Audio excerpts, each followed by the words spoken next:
Hi, this is me, Dr. Deepa Rawat, and I am going to discuss AIA PGET 2024 Organon Solutions. इस video में हम 15 questions के बारे में बात करने वाले हैं जो इस एग्ज़ाम से आए थे।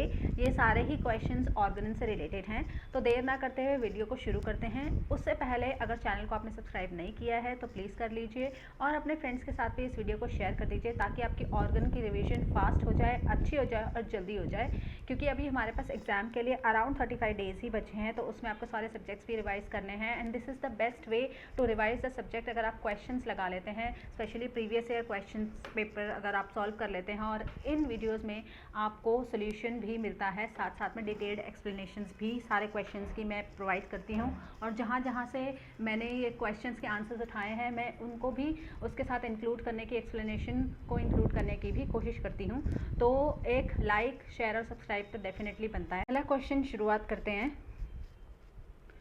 Question number 1 is, who amongst the following was the first English translator of the 4th edition of Organon of Medicine? तो ये किस तरह के क्वेश्चंस हैं, अगर आपको याद है, पढ़ा है तो आपको पता होगा, अदरवाइज नहीं, इसमें कोई तुक्का नहीं लग सकता है। तो आर्य डजन का तो सबको पता है क्योंकि हम 5th एडिशन इनके ट्रांसलेशन के ही पढ़ते हैं। जो हम अफॉरिज़म्स जिस किताब से पढ़ते हैं, जो हम ऑर्गेनन की किताब पढ़ते हैं, वो आर्य डजन साहब की ही लिखी हुई है। वो 5th एडिशन उन्होंने ट्रांसलेट करी थी 1849 में, ठीक है। उसके बाद है C.E. व्हीलर, इन्होंने इंग्लिश ट्रांसलेशन करी थी। ये सारे इंग्लिश ट्रांसलेशन करने वाले ही लोग हैं। इंग्लिश की ट्रांसलेशन करी थी इन्होंने 1st एडिशन की, इन्होंने 1917 में करी थी, ठीक है। हमारे C. वेसलहॉफ्ट, इन्होंने भी 5th एडिशन की करी थी 1876 में। तो ये तो दोनों ट्रांसलेटर्स हो गए हमारे 5th एडिशन के, ये हो गए हमारे 1st एडिशन के। तो ये बचते हैं जिन्होंने पहली ट्रांसलेशन, फर्स्ट इंग्लिश ट्रांसलेशन करी थी किसी भी ऑर्गेनन की, यानी कि जो सबसे पहले इंग्लिश में ट्रांसलेट होने वाला एडिशन था वो था 4th एडिशन, ठीक है। First English translation of Organon of medicine, ठीक है। 4th एडिशन ही सबसे पहले इंग्लिश में ट्रांसलेट किया गया था। चार्ल्स एच डेवरेंट ने किया था इसको, और इन्होंने इसकी ट्रांसलेशन 1833 में करी थी, यानी कि सबसे पहले इसी की ट्रांसलेशन की गई थी। बाकी जो 2nd एंड 3rd एडिशंस हैं उसकी कोई भी इंग्लिश ट्रांसलेशन नहीं हुई है, सिर्फ फ्रेंच ट्रांसलेशन हुई है। 2nd and 3rd edition has no English translations, okay, only French, ठीक है। तो हमारा आंसर हो गया आंसर नंबर ऑप्शन नंबर 4, ठीक है। इसकी एक्सप्लेनेशन भी हमारी नेक्स्ट स्लाइड में दिया हुआ है। तो यहाँ पे मैंने क्या कर दिया, एक साथ सारे ही एडिशंस को ऑर्गेनन की इसमें डाल दिया है। ये पूरा आप स्क्रीनशॉट भी ले सकते हैं, नहीं तो ये स्लाइड जो है, ये जो पूरी पीपीटी है वो अपलोड होने वाली है मेरे टेलीग्राम चैनल पे, वहाँ से आप इसको उठा सकते हैं। ये पूरा एक ही जगह पे है, टाइटल क्या क्या रहा, कहाँ कहाँ पे चेंज हुआ, क्या क्या चीज़ें चेंज हुई, क्या क्या नई नई चीज़ें आई, पब्लिकेशन के ईयर्स, ये सब चीज़ें सब इसमें मेंशन है। ट्रांसलेशन भी मेंशन है और अफॉरिज़म्स ऊपर मेंशन किए गए हैं।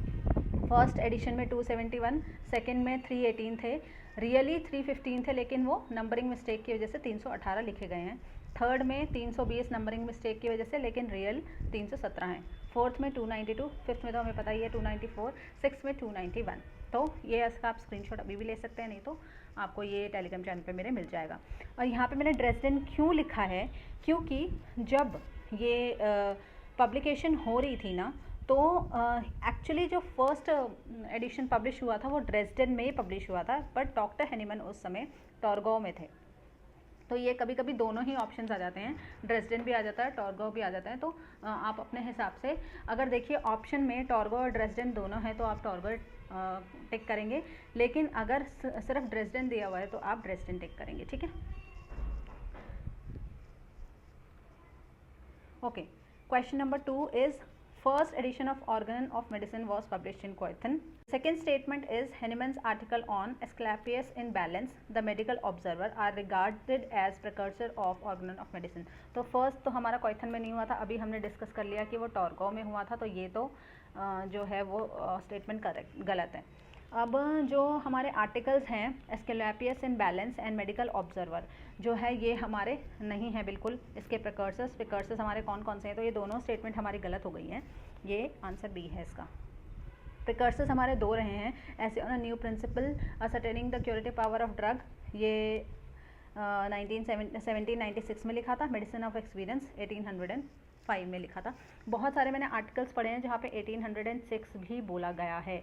तो अगर आपको ऑप्शन में 1805 नहीं मिलता है तो 1806 आप टिक कर सकते हैं। और मैं एक बात बताना चाहती हूँ कि जो ये मेडिकल ऑब्जर्वर है, ये जो ऐसे है, ये डॉक्टर हैनिमन ने लिखा था बहुत बाद में, 1825 में लिखा था। और ये यहाँ पर यही बताया गया था कि एक फिजिशियन को उसकी जो क्वालिटीज़ होती हैं वो क्या होनी चाहिए, उसको कितना ऑब्जर्वेंट होना चाहिए, उसका क्लीन ऑब्जर्वेशन होना चाहिए, इसका केस टेकिंग अच्छा होना चाहिए, उसको जो है फैमिली और फ्रेंड्स जो भी इसके आसपास आए हैं उससे भी बातचीत करनी चाहिए, उसको प्रीवियस हिस्ट्री भी जाननी चाहिए। तो उसको उसके बारे में उन्होंने एक ऐसे लिखा था अबाउट द फिजिशियन कि उसको कैसा होना चाहिए। 1825 में इसके बारे में बात करी गई है। तो ये तो काफ़ी बाद में आया था, तो डेफिनेटली ये इसका प्रिकर्सर तो नहीं हो सकता। ठीक है, इससे भी क्वेश्चन आ सकता है कि मेडिकल ऑब्जर्वर क्या था और कब लिखा था। ऐसे था और 1825 में लिखा था। Question number 3 is according to Hahnemann which method of medicine administration was employed by mongrel sects. ठीक है, ये मॉन्ग्रेल सेक्ट्स के हिसाब से किस तरह से जो मेडिसिन की थी वो एडमिनिस्ट्रेशन किस तरह से की जाती थी। Which method of medicine administration was employed by mongrel sects. सबसे पहले तो मॉन्ग्रेल सेक्ट्स थे क्या, उसके बारे में हम बात करेंगे। और मॉन्ग्रेल सेक्ट्स जो थे ना, वो डॉक्टर हैनिमन ने काफ़ी जगह पे मॉन्ग्रेल सेक्ट्स के बारे में बात करी है। उनको डॉक्टर हैनिमन ने कहा है दे वर हाफ होम्योपैथ्स। ठीक है, दे वर हाफ होम्योपैथ्स। क्यों हाफ होम्योपैथ्स बोला था? क्योंकि वो पर्टिकुलरली जो है सिमिलिया सिमिलिबस पे भी काम नहीं करते थे, लेकिन हाँ माइन्यूट डोजेस पे काम करना चाहते थे। और दूसरा उनको लगता था जब, क्योंकि उनकी खुद की इतनी नॉलेज नहीं थी और उनको जब रिजल्ट नहीं मिलते थे तो वो कहते थे कि होम्योपैथी बेकार है। ठीक है, या होम्योपैथी में काम नहीं होता है, या डिजीज़ ठीक नहीं होती है। तो यहाँ पे डॉक्टर हैनिमन ने उनको हाफ होम्योपैथ्स बोला था। यहाँ पर डॉक्टर हैनिमन ने, अब मैं ये बता देती हूँ मॉन्ग्रेल सेक्ट्स के बारे में। आंसर देने से पहले मॉन्ग्रेल सेक्ट्स कहाँ कहाँ पे यूज़ किया है। ठीक है, तो सबसे पहले तो 149 के 6th एडिशन में फुट नोट में दिया है। 149 5th एडिशन के फुट नोट, दोनों का फुट नोट सेम ही है। 149 के 5th एडिशन में भी वही फुट नोट है, 6th एडिशन में भी सेम लिख दिया था फुट नोट। तो यहाँ पे दोनों में से आए तो आप क्वेश्चन जो है टिक कर सकते हैं कि मॉन्ग्रेल सेक्ट कहाँ कहाँ पे दिया हुआ है। 246 के फुट नोट पे दिया हुआ है और प्रीफेस में दे रखा है। ठीक है, यहाँ पे मॉन्ग्रेल सेक्ट के बारे में हमें बता रखा है, तो ये आप नोट डाउन कर सकते हो क्योंकि यहाँ से हो सकता है कि क्वेश्चन आ जाए। तो first is 149 6th edition foot note, second is 149 5th edition foot note, third is 246 foot note, aphorism 246 foot note, aphorism and preface of 5th edition. ठीक है, यहाँ पे भी दिया हुआ है। ठीक है, यहाँ पे जो है मॉन्ग्रेल सेक्ट्स के बारे में बात करी हुई है। तो ये ऐसे होम्योपैथ्स थे जो जिनको प्रिंसिपल्स तो पता नहीं थे, जिनको तरीका पता नहीं था कि कैसे अप्लाई करना चाहिए मेडिसिन को, वो जैसे तैसे अप्लाई कर देते थे मिनिमल डोज को, और फिर उनको रिजल्ट नहीं मिलते तो वो होम्योपैथी को ही गलत बोलते थे। तो यहाँ पर देखते हैं क्या क्या ऑर्डेसिपेर से हो सकता है। क्या ऑर्डेसिपेर से तो बिल्कुल नहीं हो सकता कि वो ऑर्डेसिपेर के तरीके से दे रहे हो। ऑर्डेसिपेर का मतलब क्या होता है? Dare to be wise. और ये डॉक्टर हैनिमन ने 2nd एडिशन ऑफ ऑर्गेनन से बताना शुरू करा है। ऑर्गेनन से इसको जो गैलेट की पोएम थी उसको हटा दिया गया और ऑर्डेसिपेर को लाया गया ऑर्गेनन ऑफ मेडिसिन के फर्स्ट पेज पे। ठीक है, एडिशन ऑफ ऑर्गेनन। ठीक, फिर एक है ड्यूस नेचुरा। ड्यूस नेचुरा का मतलब क्या है? ये इंट्रोडक्शन में दिया हुआ है। ठीक है, इंट्रोडक्शन में इसके बारे में बताया गया है और इसका मतलब है फॉलो द नेचर। ठीक है, ये एक लैटिन वर्ड है। ठीक, तो ये भी नहीं हो सकता, ये तो फॉलो द नेचर है, तो हाफ होम्योपैथ है तो फॉलो द नेचर वाले जो प्रिंसिपल है उसके हिसाब से तो एडमिनिस्टर करेंगे नहीं अपनी मेडिसिन। इनफाइनाइट डोज, क्या इनफाइनाइट डोज वो देते होंगे? इनफाइनाइट मतलब कि बहुत छोटी माइन्यूट डोजेस और बहुत ज़्यादा फ्रीक्वेंसी में, ऐसा भी वो नहीं करते होंगे। तो आंसर हमारा हो गया क्विड इन बैकम वेनेट। इसका मतलब होता है whatever comes into your mouth, whatever comes into your mouth speak it up, speak it up, मतलब जो भी तुम्हारे मुंह में आया बोल दो। इसको हम फ्रीडम ऑफ स्पीच से भी रिलेट करते हैं, फ्रीडम ऑफ स्पीच। तो उनको क्या होता था मॉन्ग्रेल सेक्स को कि जब उनके ट्रीटमेंट हो नहीं पाते थे, पेशेंट सही नहीं हो पाते थे, वो उल्टा सीधा बोलते थे होम्योपैथी के बारे में और होम्योपैथिक ट्रीटमेंट के बारे में। तो यहाँ पर ये जो है मॉन्ग्रेल सेक्स का, इसके बारे में बात करी गई है एफोरिज्म 149 जैसे हमने बोला, और क्विज क्विड एंड बैकम भी वहीं पे बताया हुआ है, यहाँ पे इसकी एक्सप्लेनेशन है।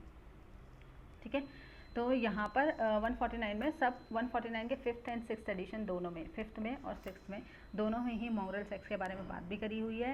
एंड ये जो हमारा क्विड क्विड एंड बैकम है वो भी इसके बारे में भी वहाँ पे दिया हुआ है। ठीक है, ये रहा क्विड क्विड एंड बैकम। ठीक, ओके, तो चलते हैं इस पूरे फुटनोट को आप एक बार ही रिवाइज कर सकते हैं, एक बार रीड कर सकते हैं ताकि सारी चीज़ें आपको पता चल जाएं। नेक्स्ट है हमारा question number 4, one sided disease क्या हो सकती है? One sided disease which affect the one side of the body? No, one sided disease वो नहीं होती हैं जो one side of the body affect करे। डिजीज़ वो होती हैं जिसमें 1 और 2, ओनली 1 and 2 सिम्टम्स जिन पे हमें प्रिस्क्राइब करना है। ठीक है, जैसे कई बार पेशेंट हमारे पास आता है, हमें सिर्फ कौन है, हमें सिर्फ वॉट है, ठीक है, हमारे सिर्फ क्या कहते हैं डाइजेशन का इशू है या सिर्फ कॉन्स्टिपेशन है, तो ये होते हैं हमारे वन साइडेड डिजीज़। इसके अलावा पेशेंट को और कोई दिक्कत नहीं होती है, सब कुछ बढ़िया चल रहा है, लेकिन यही एक प्रॉब्लम है। तो आप कैसे प्रिस्क्राइब करोगे? तो यहाँ पर डॉक्टर हनीमैन ने बोला है कि जो आपके सामने प्रेजेंट है, whether it is a strong mental, whether it is a physical general, whether it is a particular, जो आपके सामने है उसी पे ही आपको प्रिस्क्राइब करना है। और जब आप अपनी फर्स्ट डोज दोगे, फर्स्ट मेडिसिन दोगे, उसके बाद पेशेंट जो है वो उसके और चीज़ें सामने निकल कर आएंगी और फिज़िकल्स अच्छे आएंगे और मेंटल जनरल्स निकल के आएंगे, तब केस अच्छे से आपके सामने खुलेगा और आप उसको ट्रीट कर सकते हो। तो वन साइड ऑफ बॉडी को ही, one side of the body को इफेक्ट करता है ऐसा नहीं है। Disease which belongs to class of acute disease, acute disease को भी ये बिलोंग नहीं करता है, ये क्रॉनिक डिजीज़ होती हैं। ठीक है, क्रॉनिक डिजीज़ होती हैं यूजुअली, क्योंकि एक्यूट डिजीज़ क्या है, एक बार आया और अगर एक ही चीज़ की दिक्कत है पेशेंट को, तो या तो वो अपने आप सही हो जाती है या क्या होता है कि पेशेंट उसकी ट्रीटमेंट लेके ठीक कर लेता है उसको। ठीक है, तो एक्यूट डिजीज़ जब भी आती है ना तो वन साइडेड नहीं होती हैं, वो बहुत सारे सिम्टम्स है, फीवर हो गया, कोई इन्फेक्शन इन्फ्लेमेशन हो गया है ना, डायरिया या कुछ और, जैसे हेडेक्स भी अगर बार बार मान लो किसी कोई पेशेंट है आपके पास और वो हेडेक के लिए आपके पास आता है, तो एक्यूट हेडेक के लिए तो नहीं आएगा, वो ये बोलेगा कि मेरे को बार बार इस तरीके के हेडेक्स होते हैं और कुछ नहीं होता है, सिर्फ इसी तरीके के हेडेक होते हैं, तो ये क्रॉनिक डिजीज़ के अंदर आता है। Disease with few perceptible symptoms, yes, few 1 और 2 ऐसे सिम्टम्स हमें देखने को मिलते हैं, और लेस एमेनेबल टू क्योर, इनका क्योर भी बहुत मुश्किल होता है क्योंकि हमारे पास सिम्टम्स है ही नहीं जिस पर हम प्रिस्क्राइब करें, हमारे पास कोई ऐसा तो चीज़ है ही नहीं, कोई बेस ही नहीं है प्रिस्क्रिप्शन के लिए। ठीक है, तो इसीलिए ये थोड़ा ट्रीट हो पाना भी मुश्किल होते हैं, क्योर हो पाना भी मुश्किल होते हैं। तो C and D is the answer, this is the answer. One sided disease के बारे में तो आपको पता ही है कि कहाँ पर बात करी हुई है, 173 एफोरिज्म में बात करी हुई है। ठीक है जी, 173 से लेकर 184 तक है वैसे, लेकिन ये जो बात ये जो क्वेश्चन है ये 173 से आया हुआ है। The only disease that seems to have but few symptoms, symptom तो हैं बट फ्यू हैं, on the account to be less amenable to cure, और क्योर भी नहीं हो पा रहे हैं, are those which may be termed one sided, ये वन साइडेड है, बिकॉज दे डिस्प्ले ओनली 1 और 2 principal symptoms which obscure almost all the others, और बाकी सबको छुपा के रख लेते हैं, उसको सामने नहीं आने देते, और क्लास ऑफ क्रॉनिक डिजीज से ये बिलोंग करते हैं। ठीक है, तो सारी एक्सप्लेनेशन इसमें दी हुई है। अब extremely sensitivity to smell of cooking oil is an example of, ये तो हम सबको ही पता है, इडियोसिंक्रेसी, जिसको थोड़ी सी भी कोई चीज़ बर्दाश्त नहीं होती है, कोई भी मेडिसिन प्रूव करने लग जाते हैं, वो होते हैं इडियोसिंक्रेटिक पेशेंट्स। ठीक है, अब मैं थोड़ा सा इसके बारे में बता देती हूँ कि कौन कौन सा एफोरिज्म में आप इसको पढ़ोगे। ये है 117। ठीक है, फिर सेरोगेट्स, सेरोगेट्स के बारे में कहाँ पे बात करी है, फुटनोट 2 एफोरिज्म 119, यहाँ पे सेरोगेट्स के बारे में बात करी है। डॉक्टर हनीमैन ने बोला है कि there is no surrogates in homeopathic practice, अगर आपको एकोनाइट प्रेस्क्राइब करनी है तो एकोनाइट ही देनी है, आपका हायोसाइमस बेलेडोना आर्सेनिक से काम नहीं चलने वाला, तो there is no surrogate in homeopathic practice. Modern remedy के बारे में कहाँ पे बात करी है, एफोरिज्म 17 के फुटनोट पे बात करी है। ल्यूसिड इंटरवल के बारे में एफोरिज्म 219 में बात करी है, ये फुटनोट है। ठीक है। अब ल्यूसिड इंटरवल क्या होता है मैं थोड़ा सा बता देती हूँ कि मान लीजिए आपके कुछ कॉर्पोरियल सिम्टम्स आ रहे थे और बीच में फिर कॉर्पोरियली बॉडीली सिम्टम्स और कुछ मेंटल सिम्टम्स हैं। तो जब मेंटल सिम्टम्स जो हैं वो शांत होने लग जाते हैं, ट्रैवल एक एलिविएशन आने लग जाता है, उनमें थोड़ा डिक्लाइन आने लग जाता है, तो एक ऐसा पीरियड होता है जिसमें हमारे मेंटल सिम्टम्स नहीं हमें नज़र आते हैं और फिर धीरे धीरे करके हमारे कॉर्पोरियल सिम्टम्स बढ़ते हैं। तो जो खाली फेज़ होता है उसको हम कहते हैं ल्यूसिड इंटरवल। ठीक है, इसकी एक्सप्लेनेशन भी मैंने नीचे दी हुई है, देखो सब मैंने यहाँ पे मार्क कर दिया है कि अफॉरिज्म 17 के फुटनोट में मॉरल रेमेडी, 119 के फुटनोट में नो सरोगेट्स डॉक्टर हैनीमैन ने बोला है, 117 के बीच में इडियोसिंक्रेटिक इंडिविजुअल्स के बारे में बात करी है।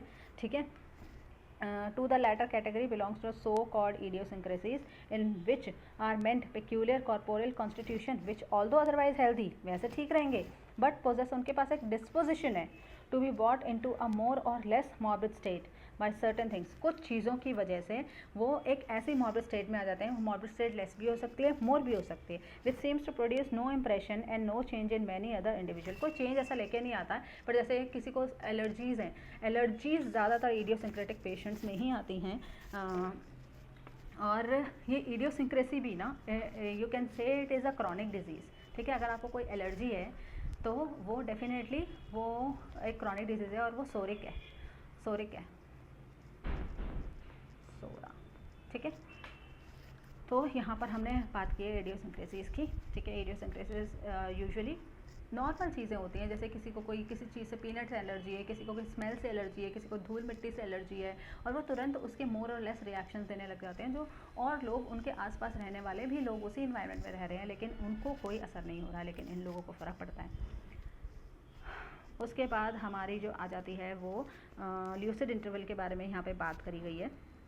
Here a lucid interval, when a lucid interval and a transient elevation of the physical disease जो है थोड़ी नीचे चली जाती है और क्या होता है, प्रेजेंट तो होती है बट उसके सिम्टम्स काफ़ी ज़्यादा कम हो जाते हैं जब बीच में हमारे उसको हम कहते हैं ल्यूसिड इंटरवल। ठीक है, a comparison of these previous symptoms of the corporeal disease with the traces of them that still remains, traces हैं थोड़े थोड़े हैं, कॉर्पोरियल डिजीज़ के थोड़े थोड़े ट्रेसेस हैं, दो they have become less perceptible, अब वो लेस परसेप्टेबल हो गए हैं, but which even now sometimes become, कभी कभी प्रोमिनेंट हो जाते हैं। व्हेन अ ल्यूसिड इंटरवल, एक ल्यूसिड इंटरवल आता है and a transient elevation, elevation मतलब नीचे होना, वो एलिवेशन नहीं ये एलिविएशन है। ठीक है, नीचे आ जाते हैं psychic symptoms, alleviation of the psychic disease occurs. ठीक है, जैसे हमारी साइकिक डिजीज़ नीचे आती है तो फिर धीरे धीरे करके हमारे कॉर्पोरल सिम्टम्स बढ़ते हैं और उस बीच में जहाँ पर हमारे साइकिकल सिम्टम्स नहीं हैं, हमारे मेंटल सिम्टम्स नहीं आ रहे हैं, कोई एंजाइटी, कोई फेयर, कोई डिप्रेशन, सैडनेस, वो सब चीज़ें नहीं हैं, उसको हम कहते हैं lucid interval. Okay, so question number 7, according to, यहाँ पे एजर्शन रीजनिंग है, according to fifth observation of Kent the amelioration comes first and then aggravation comes after. मैंने पिछले जो डिस्कस किया था क्वेश्चन पेपर उसमें भी मैंने बोला था कि केंट की 12 ऑब्जर्वेशन बहुत बहुत इंपॉर्टेंट है, इसमें से हर बार घुमा फिरा के क्वेश्चन आता ही आता है। ठीक है, तो 12 ऑब्जर्वेशन इंपॉर्टेंट है। तो फर्स्ट ऑब्जर्वेशन क्या है हमारी कि एमेलियोरेशन comes first and aggravation afterwards. ठीक है, पहले एमेलियोरेशन आ जाती है फिर एग्रेवेशन होने लग जाती है, ट्रू है, यही है हमारी फिफ्थ ऑब्जर्वेशन। इन्फ्रेंस क्या है इसका कि रेमेडी हमारी बहुत सुपरफिशियल है और हम सिर्फ पेशेंट को पैलिएट कर रहे हैं, ये भी ट्रू है, यही इसका रीज़न है। तो आंसर इज़ 1। आप केंट की फिफ्थ ऑब्जर्वेशन पढ़िएगा, उसमें आपको डेफिनेटली इसका आंसर मिल जाएगा कि हमारी पेशेंट को हम दे रहे हैं, एमेलियोरेशन तो आ रहा है लेकिन फिर से एग्रेवेशन आ रहा है, तो हमारी रेमेडी जो है वो सुपरफिशियल है और सिर्फ पैलिएशन की तरह काम कर रही है, तो हमें एक डीप सीटेड मेडिसिन की ज़रूरत है। ठीक है, सिर्फ सुपरफिशियली काम ना करे हमारी मेडिसिन, सिर्फ पैलिएट ना करे, उसको क्योर कर दे। 8th क्या है, द जनरल क्वालिटी और capability of the living organism of receiving impressions and power to react to a stimuli। अब एनेंशियोपैथी क्या है, ये तो एंटीपैथी है, ये तो होगा नहीं, मॉन्ग्रल सैक्स तो होंगे नहीं, मॉन्ग्रल सैक्स तो हाफ होम्योपैथ्स हैं, वेनेसेक्शन भी नहीं होगा, ये तो ब्लड लेटिंग है, ब्लड लेटिंग, ये जो ब्रॉशर्स के जो प्रिंसिपल्स थे, ठीक है, वो हैं, ये भी नहीं है, तो क्या हुआ, ससेप्टेबिलिटी। हमारी क्वालिटी कैपेबिलिटी, ठीक है। रिसीव इम्प्रेशन, इम्प्रेशन रिसीव करने की हमारी क्वालिटी कौन सी है, जो हम रिएक्ट करते हैं स्टिमुलाई के, वो क्या है, वो है ससेप्टिबिलिटी। जितनी ज़्यादा आपकी पावर, जितनी ज़्यादा आपकी कैपेबिलिटी है, जितना ज़्यादा आपकी रिसीविंग पावर है, जितने ज़्यादा आपका रिएक्शन तेज़ आता है स्टिमुलस के लिए, वो होती है हमारी ससेप्टिबिलिटी। हम कितने ज़्यादा ससेप्टिबल हैं चीज़ों को लेने के लिए, कितने ज़्यादा हमारी ससेप्टिबिलिटी लेस है, उस पर ये रिएक्शन पे डिपेंड करता है, ठीक है। So the answer it is very simple, बहुत इजी क्वेश्चंस हैं। ऑर्गन के क्वेश्चन से ज़्यादातर इजी ही हैं, बहुत कुछ हैं जो अगर आपको नहीं पता है, जैसे ये वाला कितना इजी क्वेश्चन था, ये तो आराम से किया जा सकता था, ये भी आराम से किया जा सकता है, कोई ऐसी दिक्कत वाली बात नहीं है इसमें, ये भी बहुत इजी है, ठीक है। कि स्मेल ऑफ कुकिंग फूड से क्या है, मतलब आप लगा लो कि 70-80% ऑर्गेनिक के जो क्वेश्चन है ना बहुत ईजी आते हैं, ऐसा कुछ डिफ़िकल्ट नहीं आता। एक दो क्वेश्चन कुछ ऐसे दे देंगे वो, जो यहाँ वहाँ से उठा के या कहीं से जहाँ आपने जैसे इंट्रोडक्शन लोग नहीं पढ़ते हैं, अपेंडिक्स नहीं पढ़ते हैं, या बहुत सारी जो है जो हमारी फिलॉसफीज़ है वो नहीं पढ़ते, वहाँ से आ जाते हैं। अदरवाइज़ बाकी जो ऑर्गेनिक के हैं वो काफ़ी ईजी होते हैं। So question number 9 is first homeopathic journal was published by, it was Dr. Staff।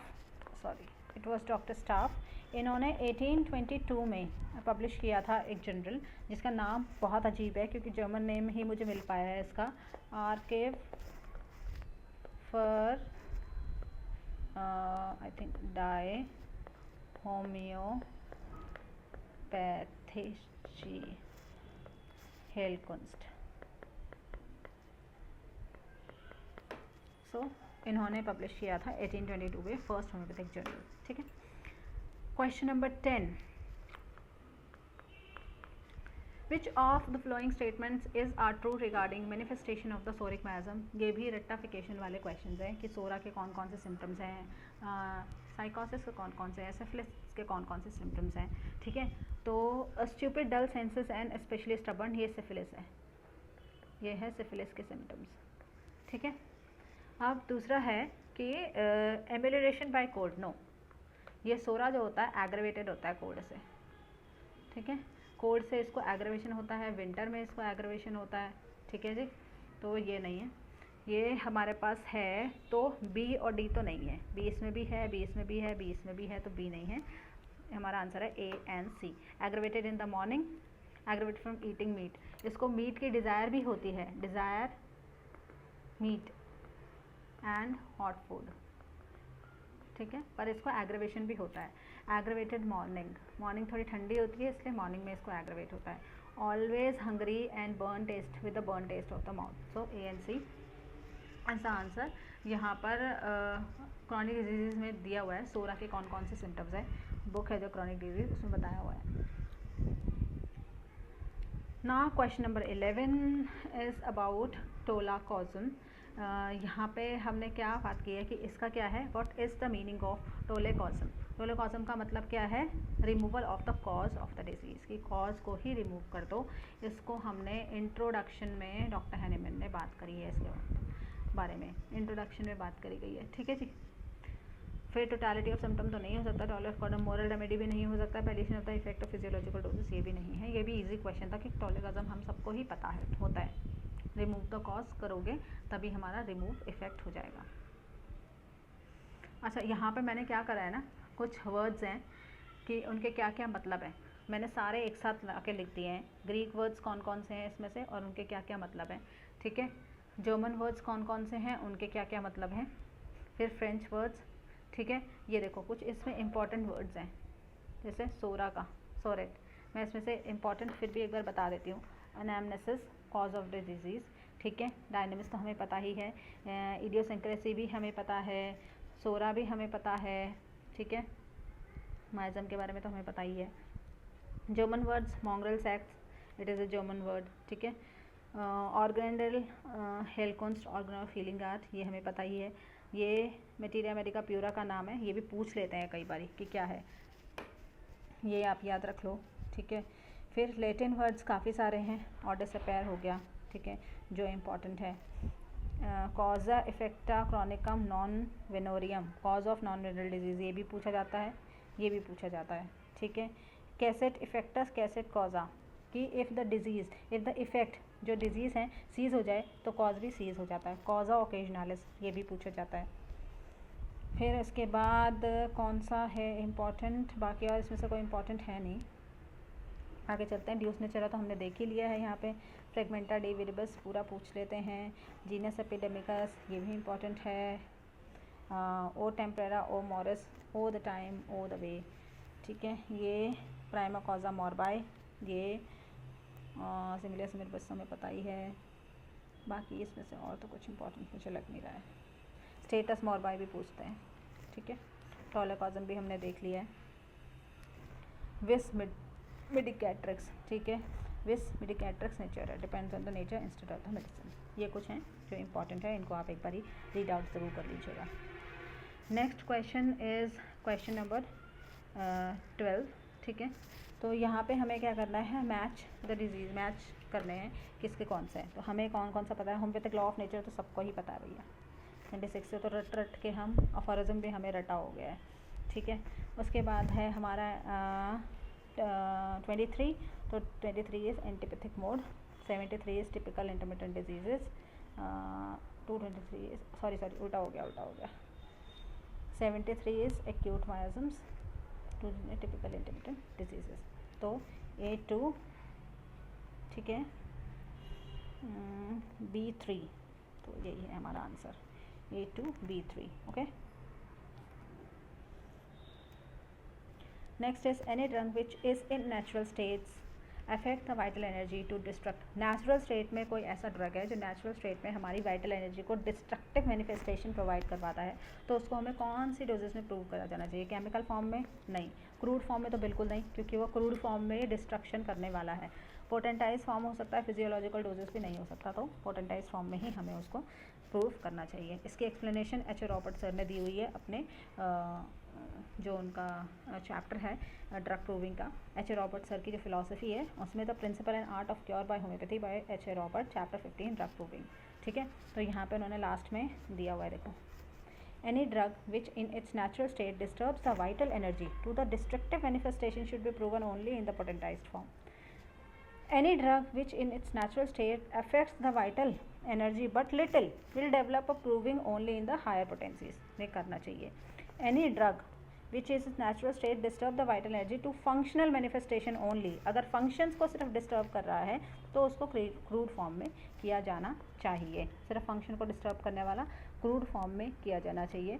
लेकिन अगर vital energy को destructive कर रहा है, vital energy को destruct कर रहा है, ठीक है, तब हमको उसको पोटेंटाइज्ड फॉर्म में करना चाहिए। जो ड्रग्स नेचुरल स्टेट में जो है वाइटल एनर्जी को लिटिल डिस्टर्ब करते हैं, थोड़ा सा इफेक्ट आता है, तो उनको हाई पोटेंसीज में प्रूव किया जाना चाहिए, ठीक है। Next question is arrange the following concepts of the chronological order of their appearance in the aphorisms of 6th edition of organic medicine. यहाँ पे कौन सा अफोरिज्म पहले, कौन सा बाद में। हाईएस्ट आइडियल ऑफ क्योर 2, ठीक है। Preserver of health 4th, fundamental cause 5th, portrait of disease 6th। तो सबसे पहले बी आना चाहिए, तो बी इसमें है, फिर ए आना चाहिए, तो this is the right answer, BACD, okay. Easy था ये भी। In the preface of which edition of organ of medicine Hahnemann used the term a priori उन्होंने 2nd एडिशन में यूज़ किया है। 2nd एडिशन के प्रीफेस में दिया हुआ है। जब आप अपनी ऑर्गन की किताब खोलेंगे ना, तो उसमें जब आप प्रीफेस टू 2nd एडिशन देखेंगे, उसमें ही आपको मिल जाएगा। 15 given there are 2 statements, law of similar is the fundamental. ये तो सेम क्वेश्चन है, सेम क्वेश्चन एकदम। क्वेश्चन ये आया था हमारा PG 2022 से, सेम ही क्वेश्चन उन्होंने उठा के दे दिया है, एक्सप्लेनेशन उसमें हमारे दी हुई है। लॉ ऑफ सिमिलर पे ही हमारी पैलिएशन होनी चाहिए, एकदम ट्रू है, एकदम सही है। 9th ऑब्जर्वेशंस एकदम उठा के सेम ही दे दिया है, बिल्कुल चेंज भी नहीं करा कुछ, इसीलिए प्रीवियस ईयर क्वेश्चन पेपर्स करने ज़रूरी हैं। Kent 9th observation states that prolonged aggravation and final decline. Prolonged aggravation और फाइनल डिक्लाइन जो है 1st ऑब्जर्वेशन है, ठीक है जी। 9th ऑब्जर्वेशन जो है हमारी, वो है प्रूवर्स, effect of drugs on prover, ये है, ठीक है। तो statement 1 is correct, 2 is incorrect. Statement 1 is correct, 2 is incorrect. तो दिस इज़ इट। ये था लास्ट क्वेश्चन हमारा PG के क्वेश्चन पेपर 2024 से। तो अगले में अब हम 17, 18, 19, 20 ये क्वेश्चन पेपर्स जो हैं इनके क्वेश्चन रिवाइज करेंगे। उसके बाद बाकी बचे हुए दिन में हम और जो ऑर्गेनिक के क्वेश्चन हो सकते हैं वो सब डेफिनेटली उसका एक उनका भी डिस्कशन कर लेंगे कि कहाँ कहाँ से क्वेश्चन क्या क्या आ सकते हैं। तब तक के लिए थैंक यू सो मच, और वीडियो को शेयर ज़रूर कर देना, लाइक कर देना और चैनल को सब्सक्राइब भी कर देना।